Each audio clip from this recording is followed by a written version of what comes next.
Ölkəmizdə son baş verənlər haqqında danışmaq istəyirəm. Culfada 85 yaşındakı molla 46 yaşında əqli geriliyi olan kişini zorlayıb. Bakıda isə 14 yaşındakı bir qızı anası pul qarşılığında başqa kişilərə satıb, hələ nə cəza verilib bilinmir. Mərkəzi Seçki Komissiyasının sədri Məzahir Pəmahovun oğlu da öz həyat yoldaşına qarşı zorakılıq eləyib. Görüntülər internetdə yayılandan sonra bunu bilirik. Yenə Bakıda 36 yaşındakı bir kişi uşağın 14 yaşı olanda qızı qaçırdıb.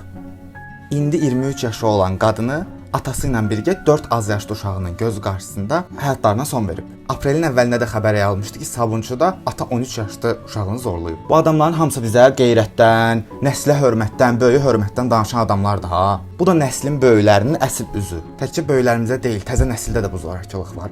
Oğuzda da 15 yaşındakı oğlan 8 yaşındakı başqa bir oğlanın başını aldadıb və onu zorlayıb. Bəs bu qədər artan zorakılıqlara qarşı hökumətimiz nə edir? Hanı bizim sığınacaqlarımız, hanı bizim təhlükəsiz gedə biləcəyimiz yerlər? Polisə gedib şikayət versən, polis deyir ki, bu onun ailəsinin işidir, mən qarışa bilmərəm. Hələ bunlar bizim bildiyimiz hadisələrdir ha. Amma yadınızdadır da, Ağcabəddə 13 yaşındakı uşaq dünyaya uşaq gətirmişdi. Buna etiraz edən gənclər divara sən susma yazılı vərəq yapışdırmışdılar deyə tez onları polis bölməsinə çağırmışdılar. Siz bu gənclərdən, qadınlardan, uşaqlardan nə istəyirsiniz?